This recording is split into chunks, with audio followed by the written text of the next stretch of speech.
Blackroots Science is designed to guide us from truth to truth, from darkness into light, from ignorance into enlightenment. Now here's how we ended last time. The secret initiations are about to be re-established as a common teaching method. That's the reason why I've prepared and posted these teachings. Well, I don't know about you, but if I were you, I'd be mad this was the last bar last week. At ease, sunshine. Episode 3 is finally here. Secret initiations often leave a bad taste in a lot of y'all's mouth, possibly sending chills down your hairy spine, having you look over your shoulder wherever you are reading this. Well, today, the rabbit hole goes deeper. We finally get to unravel the mysteries of the secret societies. Ready to be illuminated. The tonal variation is going to inform you on what the question was and what the answer is. And the answer is the word of the author. Who taught these elders? Where did they get their knowledge? Is their knowledge available in other forms outside of your post? Should you really be sharing this knowledge? Blackroots Science, is it a way of life or like a religion? Or just a form of science which is based on earthly principles and one heaven principles? Can it tell us about life after death or the end of the flesh man and the birth of the spirit man? Does it explain the spirit as E is equals to mc squared? Energy that is not destroyed, just changing form? Can it justify how soul, spirit and body work in harmony as one? Who taught my elders? They were taught by their own elders. Every generation of my tribe have their own elders. Before they pass on, ascend, they initiate new people to become the custodians of tribal knowledge. This system of education by initiation has been going on in my tribe as well as 11 other tribes for 6,000 years. Where did they get their knowledge? Our knowledge was established 6,000 years ago into a coherent system of initiation rites by Yakub, whose real name is Yahweh. He divided the knowledge into 3 compartments. The first and the highest in this age consists of 360 degrees of knowledge. It is this system in which I am initiated. The second consists of 36 degrees of knowledge. It is upon this system that the mystery temples of ancient Egypt were founded. That knowledge is called the wisdom of the 36 netters. Here's where things get familiar, guys who are listening in. The third and final system consists of 33 degrees of knowledge. Yakub, or Yahweh, established it for the teaching of the light-skinned races. In ancient times, the most intelligent of them were recruited from their countries into the Ethiopian Empire, including Egypt and the Middle East. They were taught the 33 degrees of knowledge and then sent back to their homelands, where they established secret societies. The most predominant still in existence today are the so-called Freemasons. The Rosicrucians and Theosophists are the highest practitioners of the 33 degrees, and from them come the others such as the Templars, White Brotherhood of Light, Illuminati, and other light-skinned race. Secret societies. Things are getting familiar now and more interesting, aren't they?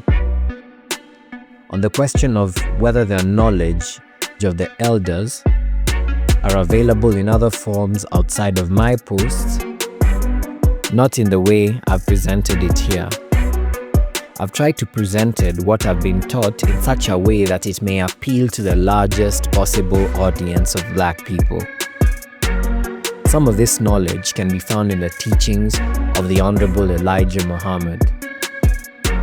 The problem is that many Black people are turned off by the Nation of Islam for many varied reasons, most of which have nothing to do with the teachings themselves. So in order to appeal to those Black people who have been robbed of Elijah's elevated teachings, I've tried to present the truth in such a way that it does not particularly align with any of the offshoots and various groups formed since his death. And don't get me wrong, some of them know the truth. My presentation is much more general and comprehensive. It includes our history prior to the creation of our earth, all the way back to the creation of our universe.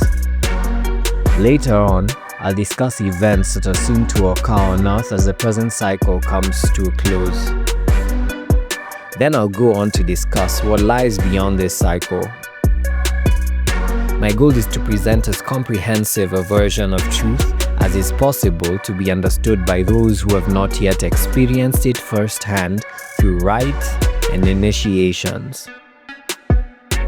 Thus, the short answer to your question is no. There is no published information available of what I've presented here. This is the first time this knowledge has been released publicly. Which brings me to your fourth question, on whether I should be sharing this knowledge. Yes, we have reached the end of the present 6,000-year cycle. In fact, it ended in 1914. Since then, the light races have been given an extra 100 years to repent and save their souls. The 100-year period of mercy will soon be over. Now is the time, and the elders of all the tribes in Africa and elsewhere have given permission for the information to be released. Funny story, amongst the Kikuyu in Kenya, there is this website called yabumbi.com. They release very, very interesting information about the heritage of the Agikuyu community, talking about how the ancient pharaohs of Egypt would go for a pilgrimage in Mount Kenya and get initiated into a 3-day sort of death ritual, and coming out of which, in those 3 days, that they would experience about 1,000 years of life, and when coming out of that sleep, they'd be ready to ascend the throne. Interesting stuff, right? And furthermore, same Kikuyus, in a certain book, was it called The Secrets of the Sacred Mountain, something of the sort, they talk about the builders of the Stonehenge being ancestral relatives to the Doluo community of Kenya. Now, we continue. We are entering a very dangerous time. Dangerous for the souls of our people. The light races have instituted racist religions whose sole purpose is to try and stall the spiritual awakening of the Black man and woman. They have set up a religious system where the coming of the so-called Messiah must occur according to their definitions. If any type of Messiah comes and does not fit their descriptions, they will declare him to be a false quote-unquote Messiah and try to kill him.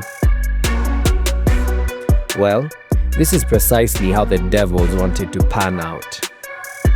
Those among them who know the truth know that the so-called quote-unquote Messiah is the Black man, the God Yahweh himself and his angels. Therefore, they deliberately made the whole world ready to reject him. They'll say, "How can the Messiah be a Black man?" All the religions, Christianity, Islam, Judaism, and the rest, have prepared the world to expect a white so-called Messiah. The knowledge I share here is crucial to prepare Black people for the truth that is soon to manifest. Yahweh, who made this world and its present rulers, is the God of this age. He will soon come in great might and glory to reclaim his own. Those black people who have been deceived by Christianity and white Islam are in danger of rejecting him once they see that he is black. That's why this truth is being told now, and more will be revealed. Now, an interesting sidetrack. It's so funny how anything associated with quote-unquote the devil is black, to the point that evil magic is often called black magic. Isn't it ironic that eventually, when Yahweh comes back, he will come back in black radiance, and a huge number of the population will be very ready to reject him. Hopefully, most of you listening in won't be amongst that unfortunate brass. We continue. On the question of Blackroots Science being a religion, Blackroots Science is not a religion. It's a reminder to black people who have forgotten their glorious heritage. Prior to 6,000 years ago, religions did not exist. Black people then lived a natural life.